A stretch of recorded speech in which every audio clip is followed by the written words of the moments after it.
The forest stood quiet in the early dawn, filled with a grey mist that seemed to breathe in time with the hushed wind. Ancient pines moaned softly as branches rubbed together, producing an eerie and melodic groan. It was in this half-light that Yelena found herself poised on the edge of the trees, uncertain whether to proceed deeper into the woodland that had so many tales told about it.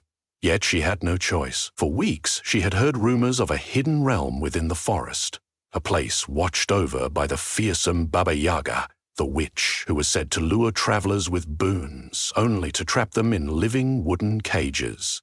Some said the cages themselves had hearts that beat in time with the captive's terror. Yelena took a cautious step forward, her worn leather boots sinking into the damp earth. She clutched a small sword at her hip, though she wasn't sure any amount of steel could protect her from witchcraft if the legends proved true. Her heart pounded as she recalled the reason for her journey. Her beloved friend Zoria had vanished after entering this forest in search of the rare, night-blooming flowers said to flourish under the witch's watchful gaze. Desperate for answers and fueled by love for her missing friend, Yelena had set off alone. She found the forest floor blanketed with thick layers of old needles and half-rotten leaves. A suffocating silence settled over her, broken only by the flutter of unseen birds or the rustle of something agile darting away just beyond her view. Despite the dire warnings whispered in the nearby village, she forced herself forward, her senses sharpened. Her grandmother had once told her that if you paid careful attention to the edges of your sight, you might see the forest spirits, shy, flickering silhouettes, half lost in the shadows. Yelena glanced from side to side, hoping for some guidance, but nothing revealed itself. As the morning sun climbed and the light grew stronger, she noted an odd stirring in the gloom. Branches overhead knotted together into a network so dense it resembled a spidery ceiling. More curious still was the pervasive sense of being watched. Yelena found tree trunks that bore the scars of odd carvings, faces twisted in silent screams, lines that spelled out incomprehensible runes.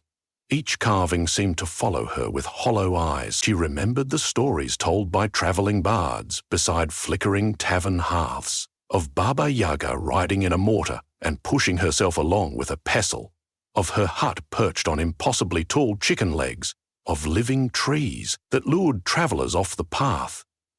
The details varied from bard to bard, but always the forest was portrayed as an extension of the witch herself, a single cunning entity set on ensnaring wanderers. With each step, Yelena felt the truth in those stories solidify, tightening around her heart like a creeping vine.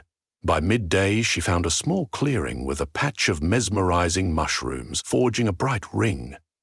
The toadstools were red-capped, each flecked with white spots that seemed almost too vibrant in this gloomy place. She recognized them as a warning sign. Many believed mushroom rings to be a threshold where magical mischief ran rampant, a crossing into a domain that belonged to neither human nor natural laws.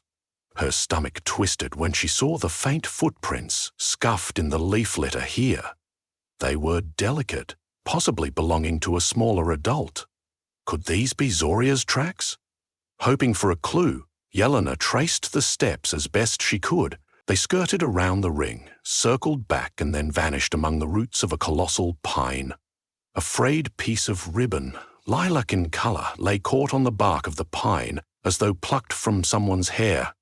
Yelena recognized it immediately. Zoria had worn ribbons in her dark braids whenever she traveled. The sight of it brought hope, but also dread.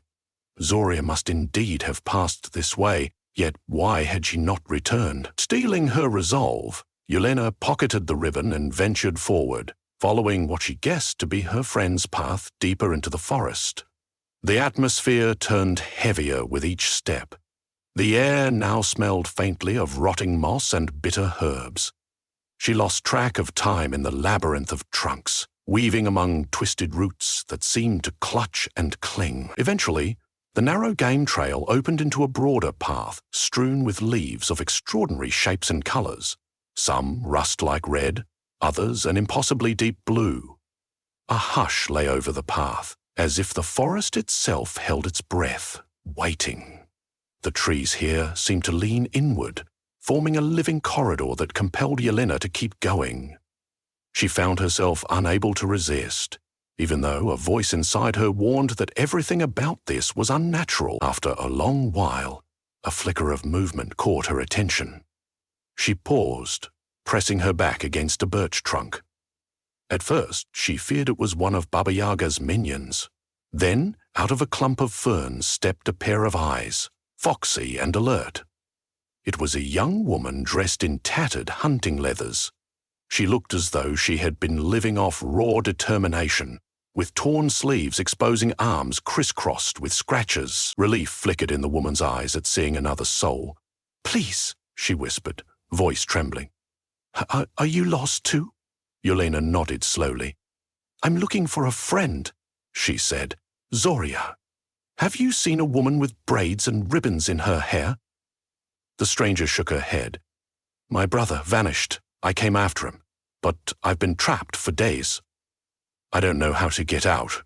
Yelena took stock of the terror etched on the woman's face. "We can search together," she suggested, offering what scant confidence she still possessed. The woman, who introduced herself as Masha, agreed with desperate eagerness. They walked side by side, forging a tentative alliance in a place that felt increasingly hostile. Masha led them along a path she believed would bring them closer to where she'd last seen her brother. As they went, she told Yelena what she knew. The witch's domain was rumored to shift like a dream, its boundaries never in the same place. She spoke of glimpses of a wild hut perched on giant chicken legs, seen dancing between the pines as though it had a mind of its own. Yelena's hope was that if the forest changed around them with will, they could use that knowledge to outmaneuver it. But the deeper they went, the more it felt like a labyrinth with no key. Hours, or perhaps days, blurred by in an unending twilight. It became difficult to gauge if actual night had fallen, or if the canopy was simply devouring the sun's light. They came upon a peculiar grove ringed by sycamores, whose leaves glowed silver in the faint light. Each trunk bore a gnarled knot that resembled a face in mid-expressions. Between these trees, Yelena noticed elaborate carvings in the bark spirals, wave patterns, a scattering of runes too old to decipher. The ground swelled in gentle mounds, forming a sort of amphitheater. In the center, half obscured by creeping vines, stood something reminiscent of a modest hut, though its roof was straw-warped into peculiar shapes. A single wooden step led to a door carved in swirling shapes. Masha's eyes widened in alarm. "This must be it," she breathed. "We should turn back." But flight would not help them find Yelena's friend, or Masha's brother. Yelena approached, noticing a strange presence in the air. The vines around the hut wriggled, almost snake-like, as if drawn to the warmth of flesh. Gathering her courage, she inched closer, trying to see inside a window. The glass was thick with grime, the interior hidden by the gloom. "Hold this for me," she whispered, passing Masha the hilt of her sword. "If anything happens, stay safe." Masha nodded, looking like she wanted to bolt, yet clinging to the one sense of solidarity they shared. Yelena reached for the door's latch. The moment her fingers touched it, a groaning wind rushed through the grove, stirring fallen leaves in menacing spirals. Then came a harsh cackle that set Yelena's nerves on edge. The door swung inward of its own accord, and out stepped an impossibly tall woman, hunched yet towering, hair as wild as animal fur. Her skin looked like aged parchment stretched tight over bones. An unearthly greenish glow flickered within her sunken eyes. "Visitors," the woman crowed, voice like rusted nails scraping together. A smile slithered across her withered lips. "How fortunate you are. There's so much to see and do here. Have you come for a taste of my hospitality?" She raised one hand as if beckoning them inward. Yelena's heart pounded. She forced herself to speak. "We're searching for lost loved ones. We've heard rumors that you may have seen them." Baba Yaga's grin broadened, revealing a mouth of iron teeth. A hackneyed chuckle erupted from her chest. She sized them up like prey. "So many wanderers these days," she cooed. "I lose track of them all. But come inside. Perhaps they left something behind." Masha hovered at Yelena's side, afraid but also compelled. Something about the witch's voice tugged at them, stroking the corners of understanding that said to obey. Yet Yelena clenched her hands into fists, refusing to be enthralled so easily. "We'd prefer to stay outside." The witch let out a long, suffering sigh. "Suit yourselves, though it's a pity not to demonstrate my generosity. As for the ones you seek—" She glanced off to the side with an amused tilt of her head. "I might remember a girl with ribbons or a young man with strong arms. Let me think." Silence followed. Then Baba Yaga's expression turned sly. "Yes, I recall them, but I can't quite place their faces. My memory sometimes fails me." She offered a mocking pout. "Unless I'm suitably persuaded." Yelena knew better than to promise anything blindly, but desperation bit at her soul. "What do you want?"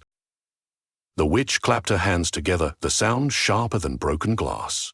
"You shall give me a secret from your heart. Just one. If the secret is good, I'll reward you with information, or perhaps a gift of my own making."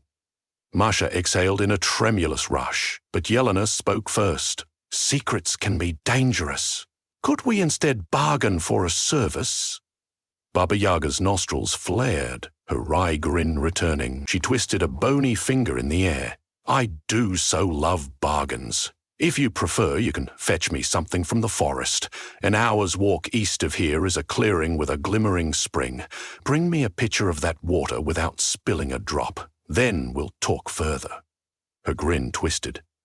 "But be warned, the path is lined with my watchers." Before Yelena or Masha could protest, Baba Yaga raised her arms. A swirling gust enveloped the grove, and dust stung their eyes. When it cleared, the witch had vanished, and the door to the hut slammed shut. Yelena rushed forward to pull it open, but the handles wriggled out of her grasp, as though deliberately defying her. They were left with little choice but to attempt the task. They followed the witch's directions, trekking eastward.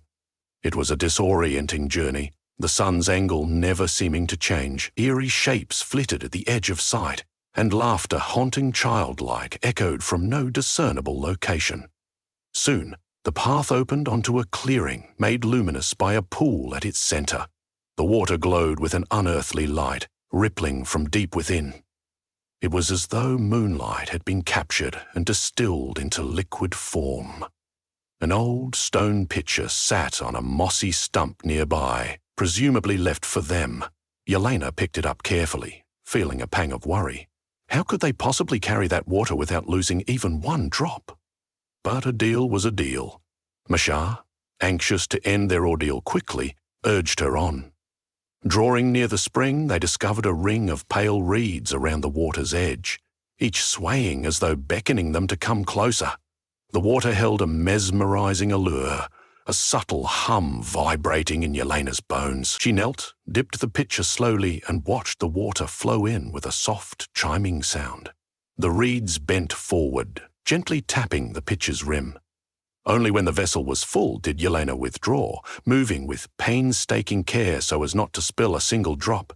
But as soon as she stood, tendrils of dancing light flickered across the water's surface. Forming wisps that gathered around her feet, they began to tug downward, as if trying to root her in place.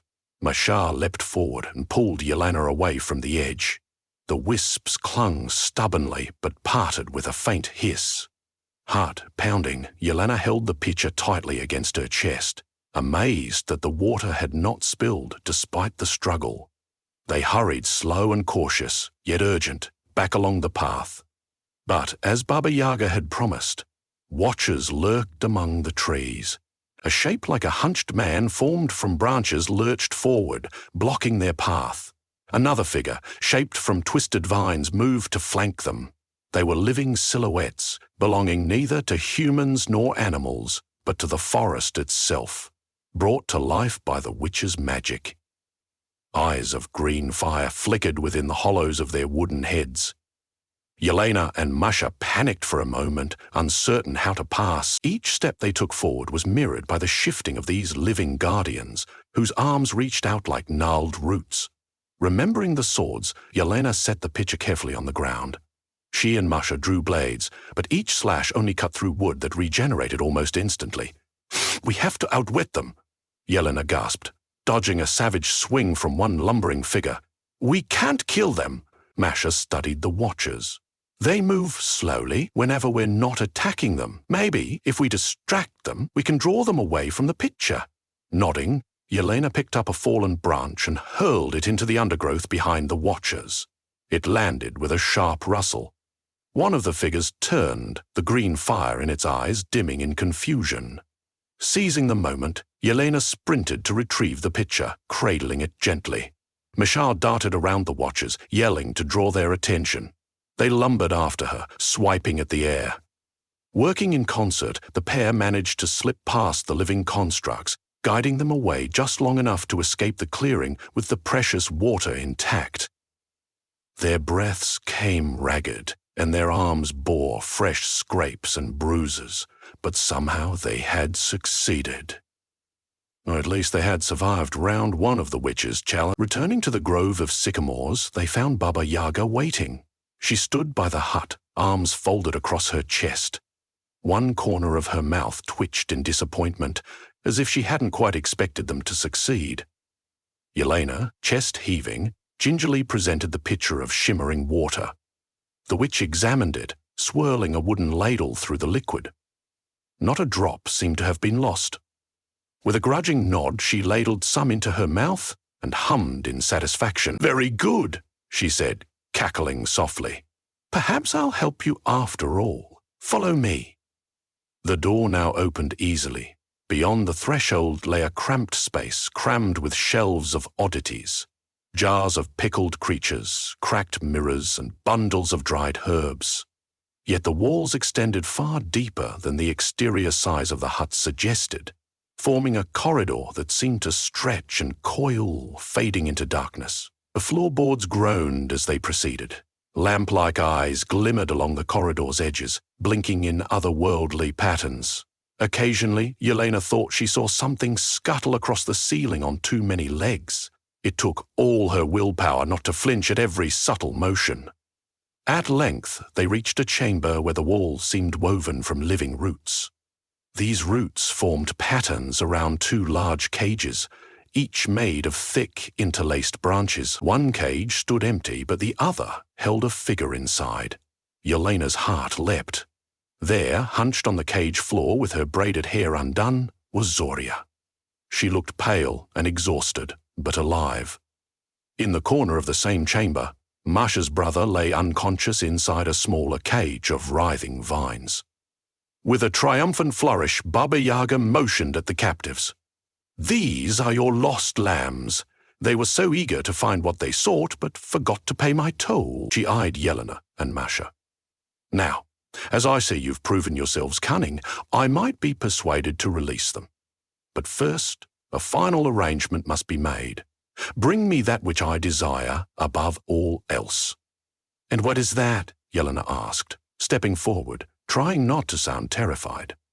The witch's eyes glowed with mirth. "A piece of the forest that no mortal has ever touched," she intoned. "From its heart you must harvest a single living root, but the path to the heart is largely unknown. Only the forest spirits know the way, and they do not aid humans lightly." Masha looked distraught. "We delivered your water. Isn't that enough?" Baba Yaga shook her head slowly, her grin twisting like a cruel scythe. The water was only the beginning. Now, if you want these beloved companions free, do as I say. And if you fail, she motioned at the cage behind her, well, there's always room for more. Without waiting for an answer, she raised both arms and muttered an incantation. The corridor behind them rippled, transforming into a yawning tunnel that reached into a portion of forest lit by ghostly green luminescence. All other exits vanished. The only way out of the chamber lay beyond that tunnel. Stifling their protests, Yelena and Masha knew they had no choice but to comply. They each took a final glance at their captive loved ones. Zoria's eyes fluttered open, meeting Yelena's gaze for a single moment, a flicker of hope mingled with anxiety. Then the corridor swallowed them. This new part of the forest was a tangle of enormous trees, their trunks thick as castle towers. A silence weighed heavier than any they had encountered thus far. Even the air felt different, dense and almost gel-like against their skin. As they ventured deeper, reminiscent shapes hovered in the gloom, figures carved from bark, half-sunken monoliths etched with runes older than memory. Time itself felt warped. Guided by a faint pulse beneath their feet, they followed an instinct more than a trail, as though the forest's heartbeat was leading them. Eventually they came upon a clearing so dark that it devoured their sight. Stepping in, Yelena felt a powerful thrumming underfoot, like the throb of a massive hidden heart. At its center was a single cluster of roots, thick and gnarled, writhing on the surface as though they lived outside the soil. From them spread an energy that made the hair on Yelena's arms stand on end. "This must be the forest's heart," Masha whispered. To take one of these roots was unthinkable. It felt akin to wounding a living being. Yet they had no choice if they wished to rescue their friends. Approaching with trembling hands, Yelena grasped a short, pulsing root and tried to slice it free. At the moment the blade bit in, a booming whisper reverberated through the clearing. It spoke no language Yelena recognized, yet conveyed a wave of sorrow and rage. The forest rebelled. The ground cracked open, unleashing a swirl of dark vines that whipped and lashed. They struck Yelena's arm, forcing her to drop the knife. Masha lunged, picking up the blade as she fought off the vines. Trying again, she hacked at the root, tears spilling from her eyes as if the heartbreak of the forest was flooding her soul. Each strike rippled with a keening wail that echoed through the trees. At last, with a sickening snap, the root was severed. A gout of shimmering green sap oozed from the stump, igniting a sudden wind that stirred the entire wood in tumult. The watchers from before materialized among the trees, as if drawn to the wound. With frantic haste, Yelena scooped up the root, though it wriggled in her hands like a living creature. She clutched it to her chest, ignoring the sharp needles that bit her skin. They fled, the watchers closing in with silent determination. The forest itself seemed to shape around them, branches stretching to ensnare. Racing blind, fueled by adrenaline, the two women retraced steps they hadn't known they were taking. The muscle memory of fear led them back to the mouth of the corridor, which still gaped like a throat in the side of a tree. Lights flickered behind them, and the watchers' steps pounded with an inexorable beat. Scrambling into the corridor, they stumbled out into Baba Yaga's chamber. The entrance vanished behind them. Baba Yaga stood by the cages, eyes brimming with triumph at the sight of the root in Yelena's arms. "A piece of the forest's living heart," the witch crowed. "Well done." She stepped forward, parted Yelena's arms, and carefully took hold of the root. Almost tenderly, she ran a crooked finger along its ridges. "Yes, I feel its power. And now for my side of the bargain." She placed the root into a woven basket that squirmed as soon as it touched the interior. Then she turned to Zoria's cage, muttering a soft incantation. The branches sighed, groaning as they disentangled themselves. The lock of living wood twisted and cracked, and the cage opened. Zoria crawled free, collapsing into Yelena's arms. Masha's brother was likewise released, though he still appeared dazed. Yelena and Masha held their loved ones close, relief washing over them. For a moment, it felt as though they had triumphed. But Baba Yaga's grin remained, drifting into a calm yet unsettling expression. She flicked her iron teeth and waved a hand at the chamber walls. Roots quivered, forming an archway that led to the outside. A glimmer of moonlight beckoned beyond it. "You are free," she said with an almost bored air. "Take your beloveds and be gone. Should you linger, my benevolence may turn to hunger. Go, before I change my mind." Yelena rose, supporting Zoria's weight. Together, with Masha helping her brother, they lurched through the roots. The passage spat them out into a different part of the forest, but this time the path ahead glowed softly with moonlight that guided them back to the world they knew. Gateways of arched branches bent aside as they passed, as though the forest had given them safe passage at Baba Yaga's command. Peculiar shapes rustled among the leaves, watching with unreadable eyes, yet not interfering. Eventually, they broke through the edge of the forest, hearts pounding with equal parts terror and overwhelming gratitude. Dawn was just breaking, painting the sky in pinks and golds as though no time had passed. They found themselves near the village road, the promise of safety mere steps away. Each took a few stumbling steps onto the open meadow before collapsing to the earth, weeping with relief. Birds sang in the distance, a stark contrast to the silence left behind. Yelena cradled Zoria's head, checking for injuries and pressing kisses to her dirt-streaked forehead. Masha hugged her brother close, quietly thanking any gods who might have intervened on their behalf. They had escaped. Against all odds, they had outplayed the wicked Baba Yaga, or perhaps only entertained her. As the morning brightened, Yelena gazed back at the tree line. She recalled the moment she had severed the root. The anguish that had rippled through the forests still throbbed in her mind. Though she had rescued Zoria, her heart felt heavy. She suspected the forest's heartbreak might never truly mend. The living root, Baba Yaga's new prize, was a testament to the bargain struck, a symbol of what had been surrendered. Long minutes passed in contemplative silence. At last, Yelena gently guided Zoria up, supporting her on unsteady legs. Masha did the same with her brother. Neither woman spoke of returning for revenge or searching for more secrets. The mere thought of the living wooden cages and the living heart of the forest sent a tremor of warning through their souls. They had survived something that would become a story whispered around hearthfires for generations. Perhaps that was enough. Perhaps that was all the forest would allow. Exhausted, the small group made their way along the village road.